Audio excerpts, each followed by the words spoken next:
So the mind doesn't know what happened during that time. So that's it. Just it's the malfunction of the body, not the mind. The mind hasn't entered into samadhi or anything like that. It just doesn't picking up the information from the body. Next question, question number 8 from Canada, from the same person, Deborah Jones. We have lice in our hair. Is it okay to use lice shampoo or is it considered killing? I'm not sure if life is a being or not. Being means it has a mind or not. If it has a mind, like the animals, like dogs and like cats, then killing them would be considered breaking the precept. It's like insect. Right? Yeah, so if they are beings, if they have mind, if they are aware of what's happening to them, like us, then they are considered to be beings, living beings. So killing living beings is either breaking the precept. Question number 9, question from Chile, from Steven Roberto. What is the protocol or procedure one should use in order to ask forgiveness of people whom I may have offended or hurt in my life, and to animals that I have harmed or killed in the past? Is this best done through metta meditation, or is there another preferred way to do it? And is it even possible to obtain forgiveness from people and animals who have long since died? Well, if they already passed away, then it's not possible for you to contact them. So there's nothing you can do but just be sorry in your mind and try not to repeat the same mistake again. If you think you have hurt those people who have already died, then you just have to keep reminding yourself that you shall not do it again. But if you can say sorry or ask forgiveness from those who are still alive, then you can do it. And go to that person and say, I'm sorry, and I would like to make amends. What can I do to make you feel better or feel good? Can I give you some money? Or can I do something for you? And this is to show your remorse of what we have done. Next question from Chile, also from Steven Roberto. What is the best way to get rid oneself of regret, to stop reliving the past mistakes over and over again in the mind? Well, you can use mindfulness like a mantra. When you keep thinking of the past, then you just recite a mantra to stop your mind from thinking of the past. If you can stick to the mantra, then you will stop thinking about the past. The second method is to use common sense, meaning the past is already gone, it's like a dream. Thinking about it doesn't change anything. The only thing that will change is changing your attitude toward things or people that you have done wrong. If you find that what you did was bad, then you use that to remind yourself not to do it again. So that's the only thing you can do. If you feel regret, then you should use common sense and say, okay, if I don't want to be regret again, then try not to repeat the same mistake. But if you cannot, you still want to keep thinking about the past, then you should use the mantra, Bhutto, Bhutto, Bhutto, Bhutto. Next question, question number 11, question from Indonesia, from Sapril Chai. When I pay attention to in and out breath, I feel happiness arises. But when I don't pay attention to this breath, I screw up. The unpleasant feeling arises. Then I return my attention to my breath and I feel calm and happy again. In the same way, when I enjoy sensual pleasure, although happiness reappears, but my inner heart seems to be not so interested in it. Am I attached to the matter of attention to the breath? Well, being attached to your meditation object is not harmful, it's beneficial. So if you can keep being attached to your breath is good because it brings you peace and happiness. So it's not harmful to be attached to your meditation object. Next question from India, from Ankush Bhagat. Without strong mindfulness, can we practice vipassana meditation? In order to have strong mindfulness, you should be able to enter into jhana. If you can enter into jhana, then it means you don't have strong mindfulness. You have to be able to reach the point of equanimity, where the mind becomes neutral. No love, hate, fear, or delusion in the mind. You have to feel this, you have to notice that the mind is like that there's no love, hate, delusion, or fear toward anybody or anything. Once you have this, then it means you have strong mindfulness. Then you can then start contemplating on vipassana. The purpose of using vipassana is to teach your mind to stop your cravings and your desire, because your mind likes to crave for things that is not permanent, things that will hurt the mind eventually. So if you can teach the mind this, then next time when you have any craving or desire, you will know the reason why you should not follow your cravings or desire. And if you have strong mindfulness, then you can stop or resist your craving or your desire. So you need both. You need strong mindfulness plus common sense or wisdom to tell you that by doing what your desire asks you to do will cause you harm, not bring you happiness. The happiness you get from doing what you crave for is temporary. It can, after it disappears, then it turns into sadness or suffering. So if without mindfulness, it's not effective, is it? Mindfulness will only stopping the craving without knowing why. So when you have no mindfulness, your craving will then come back again. See, but if you know why you want to stop your craving, because do what your craving asks you to do will hurt you, then next time, even when you crave, then you say, no, I'm not going to do it, because it will hurt me, because the thing that I crave for will disappear eventually, sooner or later. And when that happens, I will be hurt, I will be sad. So I better not do what my craving asks for me to do. Next question number 13, question from India, from Sindura R. I'm starting out to know more about Dhamma. Could you please guide me on a good meditation technique to start with? Well, before you can meditate, you have to develop mindfulness first. Mindfulness is the ability to stop your thinking. So you can do this during your waking hours. Wherever you are, whatever you do, try to focus on what you do. Don't let your mind think about other things. If your mind wants to think, then you can use a mantra to help you bring it back, such as Bhutto, Bhutto. Once if you're brushing your teeth and you start to think about your family, your friends, then you should use mantra to bring it back to the brushing of the teeth. So this is what you should do. You should curb or just stop your thinking. Once you can curb or stop your thinking, then when you sit down and meditate, you will be able to stop your thoughts, stop your mind, calm your mind, make your mind become still and happy. When you sit, you need to have an object of meditation. Normally, we use the breath as the object of meditation. Just focus on the breath. Don't control the breath. Just watch the breath. Whether the breath is breathing in or breathing out, just know. Whether it's short or long, just know. Don't control, don't manage the breath.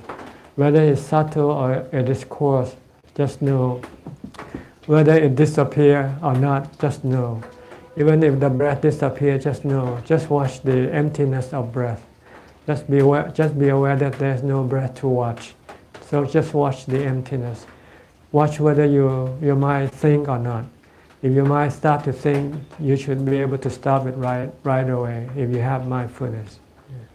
If you can do this, then eventually the mind will converge into one-pointedness, becoming one, and the mind will become peaceful, still, and happy, and has become neutral.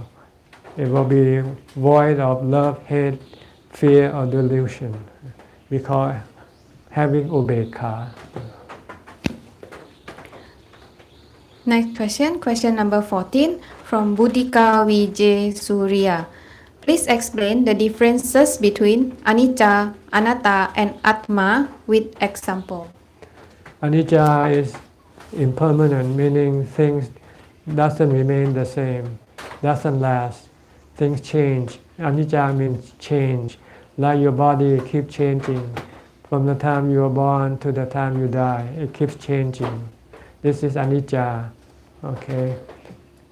It's changing and it's impermanent. It doesn't last forever. Everything rises and eventually will cease. Yeah. So this is anicca. Anatta meaning it's not under anybody's control. It's not under your control. It doesn't belong to you. Such as the body, we think the body belongs to us, but in reality it doesn't belong to us, because we cannot control the body. We cannot keep the body or tell the body to do what we want the body to do. We can tell the body to do some of the thing, but not everything. Like we cannot tell the body not to get old, not to get sick or die. So this is what we call anatta. Anatta means there is no self to control this body, to control this object. It is being controlled by nature. Nature is, anatta actually means nature. Anatta, there is no self. It's nature. It's natural thing, So everything is part of nature. Your body, my body, the trees, the houses, the cars, everything is part of nature. And you cannot control them all the time. You might be able to control them some of the time, but eventually it will be beyond your control. Everything will eventually fall apart.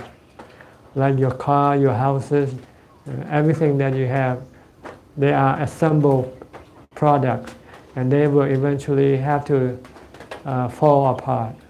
So this is the nature of everything in this world. But we don't like to see it, we don't see it that way. We think that they will last, they will not change. So we become sad when they change or when they don't last. But if we keep contemplating and keep teaching ourselves that everything will fall apart, everything will change, there's nothing we can do about it, then we will try to prepare our mind to accept the reality. So when these things start to fall apart, they say, okay, it's anicca, it's anatta. And then you will not be hurt, because you will not have any desire for them to be permanent or to be under your control. What is atma? The same thing, atma is self. Yeah. This is, I think, the Hindu version of atta. In Buddhism we call atta, self, and Hindu is called atma. So I don't know too much about atma, but I think it's the same thing as atta, self. Next question, question number 15. Question from California, USA, from Mariam Jasayeri. When I meditate, sometimes I find myself saying in my mind, breathe in and breathe out. Sometimes I keep talking in my head about body parts and reminding myself of the impermanent nature. Am I meditating or talking to myself? You're talking to yourself. You are doing two different things at the same time. One time you are meditating for calm, the next time you are contemplating on vipassana. So it will not give you any result. So you have to separate the two practices. Don't do it at the same time. If you want to calm the mind, you should focus on your breathing, your breath, and don't think about anything. If you want to teach your mind the truth, then you can contemplate, think about the different parts of the body, think about the body as being impermanent, as being anatta, not under your control. You can do this, but you don't do them together at the same time. So basically the way we practice, we have to first calm the mind first, to build the strength to resist the desire. Because if you have no samadhi, no calm, you will have no strength to resist your desire. Even though you might have the wisdom to tell the mind that you have to stop desiring, but you will not be able to stop it because you have no samadhi, no calm. So before you can go to the vipassana level, you must first develop the samadhi or samatha level first. You have to first calm the mind, stop your mind from desiring first. Once you can stop it from desiring, then the next step you teach the mind why you don't want to desire. Because everything that you desire for will hurt you, because they will fall apart, they will break up. Next question from the same person from California, USA. She has 6 questions. From Mariam Jasayeri. Can Ajahn please explain about the elements in the body? Which part is the earth element, which part is the fire, which part is the wind, and which part is the water element? The parts that are solid, solid, we call that part the earth element, such as the bone, the hair, the skin, the nail, the teeth. This is we call the solid, the earth element. But actually, they are usually not. They are usually combined. There are some some water element in the different parts of the body also. But generally we speak, if they are solid, we call them the earth element. The water that we drink in, and then the urine that we pass out, this is called the water element. The air that we breathe in, the air that we breathe out, this is called the air element. The temperature, the heat inside the body is called the fire element. Next question, number 17. I was listening to your talk. Does listening to chanting consider as listening to music and therefore a distraction? No, because chanting has no emotional consequences. When you listen to chanting, it calms your mind. But if you listen to music, it can create emotional feeling arises, and it will not calm your mind. So listen to chanting or listen to Dhamma talk. It's different from listening to music. Next question. I was reading Ajahns Dhamma for the asking, and I'm not sure what are the 3 characteristics of existence. Anicca, dukkha, anatta. Anicca meaning everything is impermanent, everything is changing, everything will eventually fall apart or dissolve or die. And anatta meaning you cannot control them, everything is under the control of nature. Anatta means not self, it's not under the control of the mind. It's under the control of nature. They are like the sun, the rain, the wind. We cannot control them. So they are anatta. And dukkha means it will hurt you when you want to control them, when you want them to be permanent. So this is the 3 characteristics of everything that exists in this earth, this world. So if we don't want to be hurt, then we must accept that they will have to change, they will have to disappear. If we can accept this, then we will not be hurt. Next question. What is the 5 aggregates? The 5 aggregates is the component that make up our existence. The first one called rupa, or the body that composed of the 32 parts.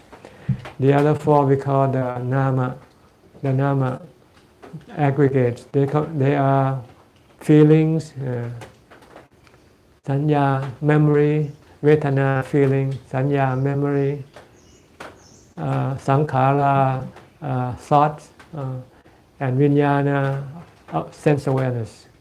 See, these are the components that come from the mind, and it then use the body to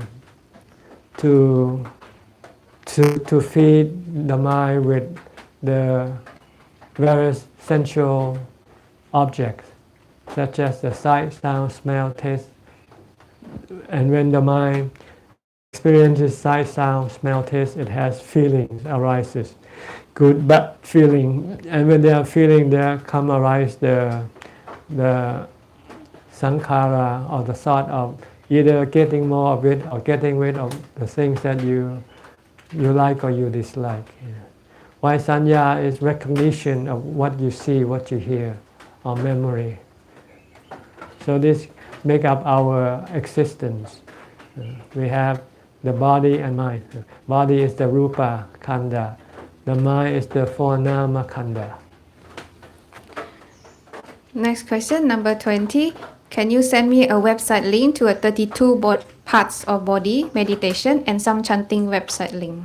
Just go to accesstoinsight.com, accesstoinsight.com. That's a Theravada website that contains everything that you want. Or you can use Google to search for the 32 parts. Just key in 32 parts of the body and Buddhism. Then you will get the website that will let you know about these things. Okay. Next question, question number 21 from LA, USA. My name is Jax. I met you with my friend.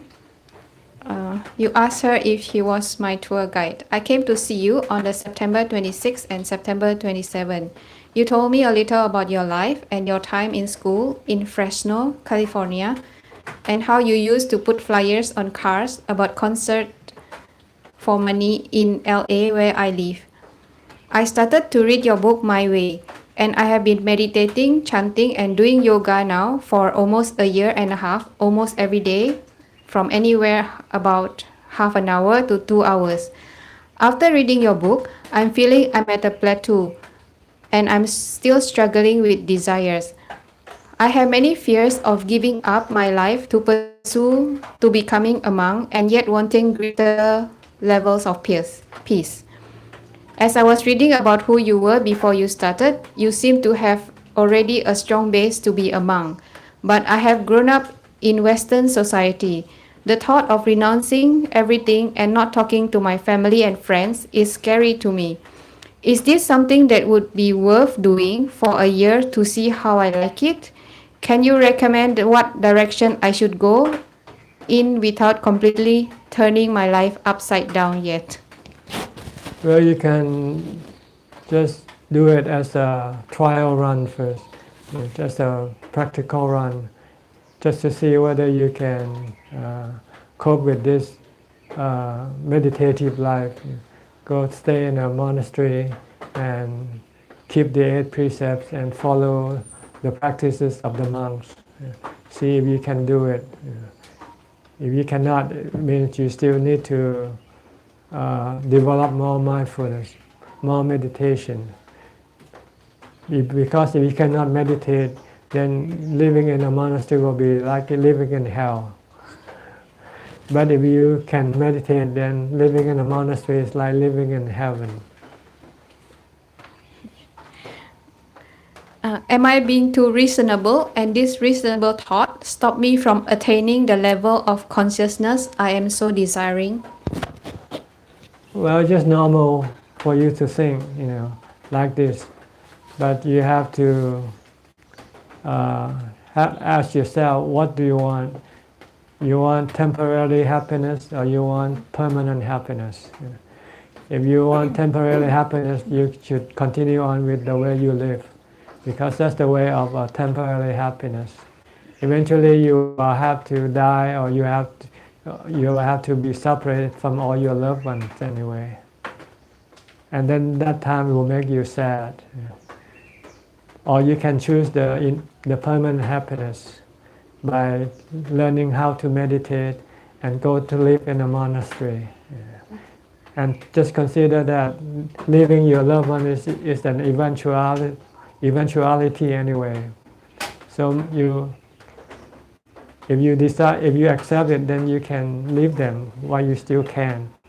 Go practice meditation and develop the permanent kind of happiness. So you have to choose. There are two types of happiness: the temporary happiness or permanent happiness. P.S. I know you don't need my praise, but I wanted to let you know I felt so much peace after meeting you. I saw such kindness and peace in your eyes, and I want this for myself badly. Next question question number 22 from Malaysia, from Wisaka Lim. I'm currently taking care of my mother-in-law. She come and stay with us. Every night, my sister-in-law will also come and stay with us because she's afraid to stay alone. I always want to practice and be a good Buddhist, but I always have difficulties facing them. How can I avoid confrontation with my husband and sister-in-law who do not understand Dhamma? Well, you have to have metta or compassion. You have to understand that they don't understand what you do. So you have to accommodate them until the time in which you can go and live alone. If you still have to live with them, try not to confront them. Try to accommodate them, love them, be friends with them. Just consider it's your karma that you're still stuck with them. But eventually, as time passes, you might be able to rid yourself of them somehow. Then you can concentrate on your practice. Her next question. Sometimes my husband wants me to do something for him, but I don't want to do it because I know that's not right. He will get angry and scold me. How can I avoid this? Well, if it's not right, then you don't have to do it. You just have to stand. You have to have a point to stand on. And to do something that is wrong is both harmful to yourself and to your husband. So if he should get angry, then it's still better than to do something that is not right and hurt both of you. At least you are willing to accept, let him scold you, let him get angry at you. Just consider it as a price for living together. You have to pay. There's no such thing as free lunch. Next question number 24 from Katrina Lezai. My partner and I are arguing and we can't be together without arguing.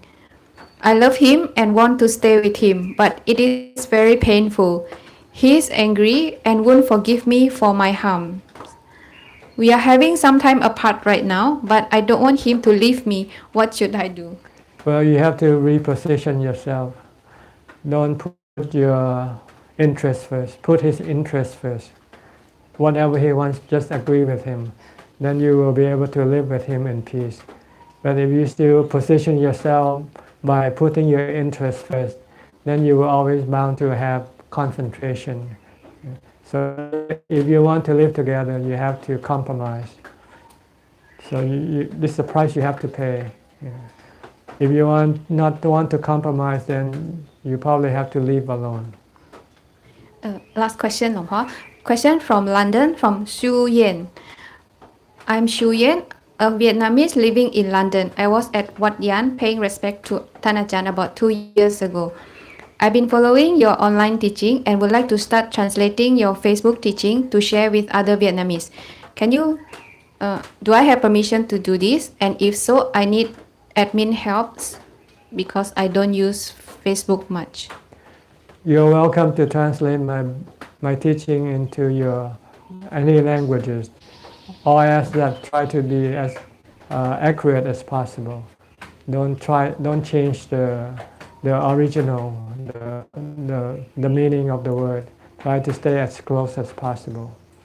And I'm not sure about needing help from admin because you need to have your own Facebook. So if you need any admin, just ask just send in the email, and the person who read the email will be able to help you. Or maybe translate just the books, because the Facebook also sometimes from the books mostly, right? Yeah, I'm not sure what she means, but Yeah. if she wants to contact you about Facebook or something, Yeah.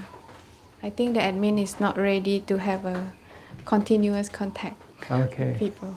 Right? Okay, then if you're not ready, then it's okay. Yeah. Just, That's the last question, Long Po. Thank you so much. is that all? Yes, Long Po. Okay. Sadhu.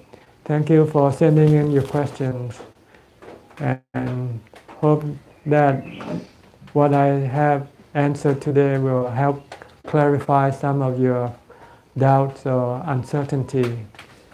Should you have any more questions, please do send them in. I'll be very happy to answer them the next time. Until then, may you all be happy and advance in your Dharma practice. Sadhu. Goodbye. Thank you.